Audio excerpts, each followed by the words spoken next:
Well, let's bring in now the Secretary of State for Transport, Mark Harper. Thank you very much indeed for joining us, Mr. Harper. Pleasure. Good morning. We have to start with Suella Braverman's latest piece in The Telegraph regarding the Rwanda plan. She has been critical, to say the least, of the Prime Minister's approach.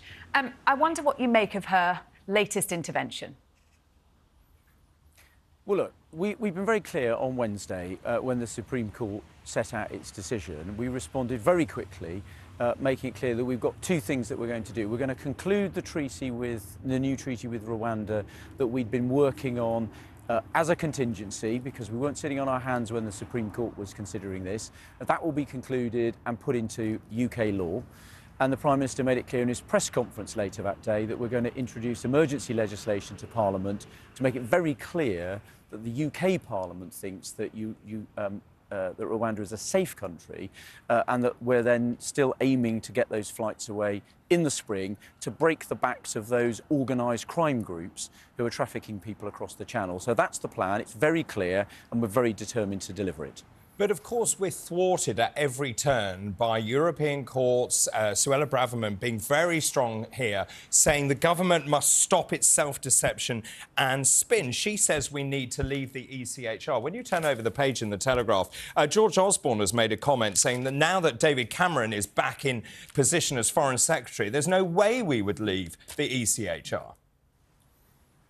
Well, look, the Prime Minister made it very clear about our plan, which I've set out, which is the treaty and the change to domestic legislation. But he also made it clear, first of all, Parliament will have set out a very clear view about the safety of deporting people to Rwanda.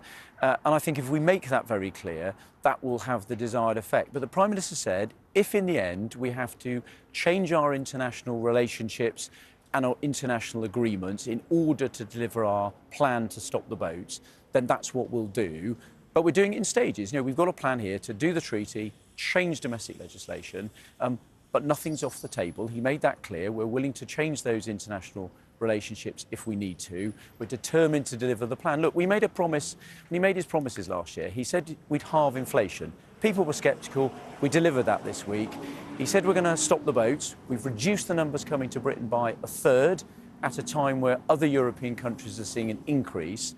We've set out the changes we're going to make to the law this week. We're determined to deliver that pledge, and the Prime Minister's clear about the steps we're taking to do that. Reducing the boats, though, is still a long way off stopping them, isn't it? And your immigration policy does hinge on the success of the Rwanda plan. It is going to be a major issue running up to the election, and MPs within your party, particularly on the right of the party, want to go back to their constituencies and say, we have flights taking off to Rwanda. When do you think that can happen? Can it happen, as the Prime Minister said, by the spring?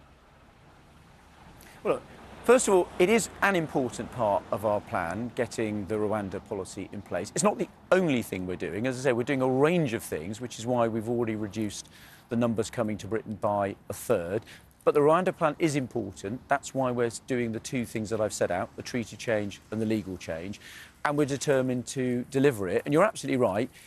It will be an important issue at the election. And I think people will notice that we've been prepared to change the law, take difficult decisions to stop the boats. We've already reduced the numbers by a third, whereas the Labour Party has opposed every change we've wanted to make to immigration law. They want to have an arrangement with the EU where we see an extra 100,000 people coming to Britain. That will be the choice at the election, a party determined to stop the boats, or a party that's willing to do nothing to deal with illegal migration. I'm very happy to have that debate at the general election, because I know which side the British people will be on. Forgive me interrupting you, Mark Harper, but my question was about the timeframes, because there is concern that this is just going to get snarled up in the House of Lords. There are umpteen hurdles to be jumped through.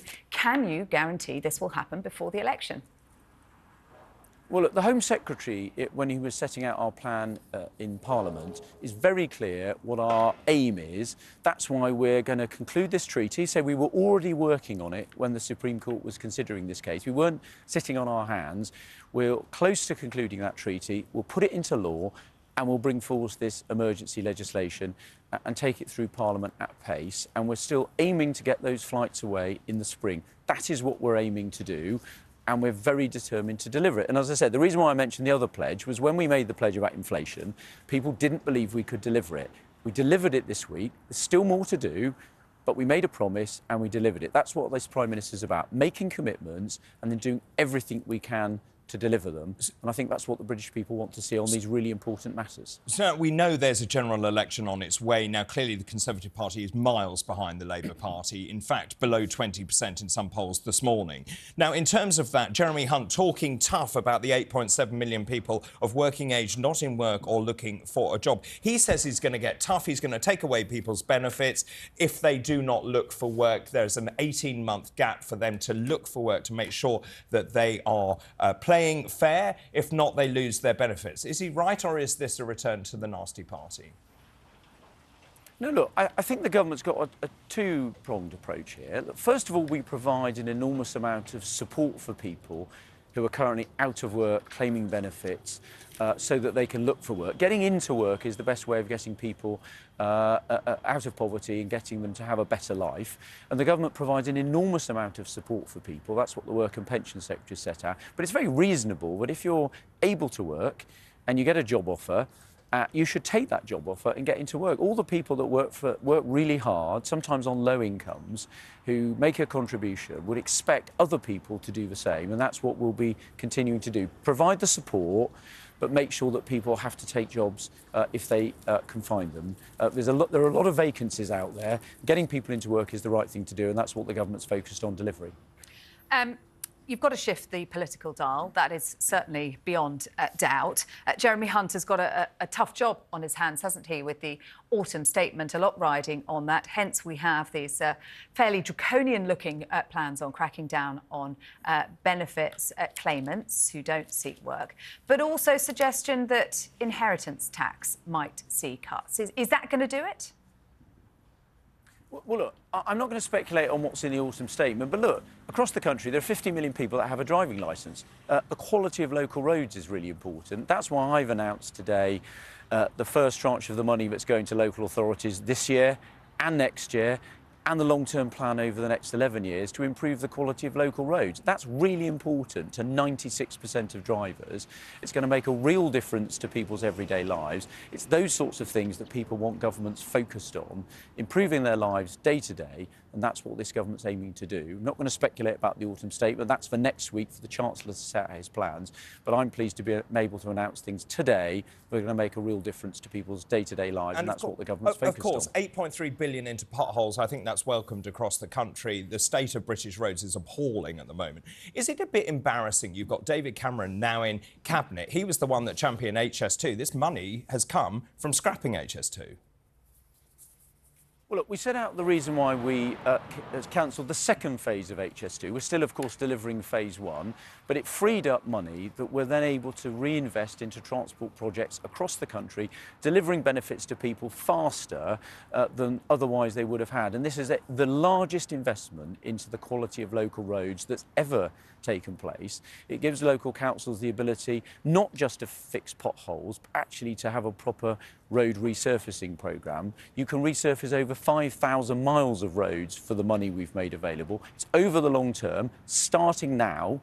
That's what local councils wanted, and I think it's a really important announcement that will deliver real benefits to people in their day-to-day lives, which is what the government's focused on delivering. It's not just us who's got a problem with our roads, though, is it? We've been talking about the problems at the Formula One in Las Vegas. We suggested, Mark Harper, you might want to give them a hand with their pothole or manhole issues. Mark Harper, Transport Secretary, thank you very much indeed.